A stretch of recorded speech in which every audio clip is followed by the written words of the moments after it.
เป็นข้อเสนอจากใจอาย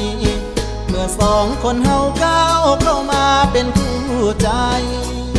อย่าได้วางแผนสร้างคะแนนเพื่อหลอกใช้เจ้าอย่ามองว่าคนคืออายเป็นดอกไม้ริมทาง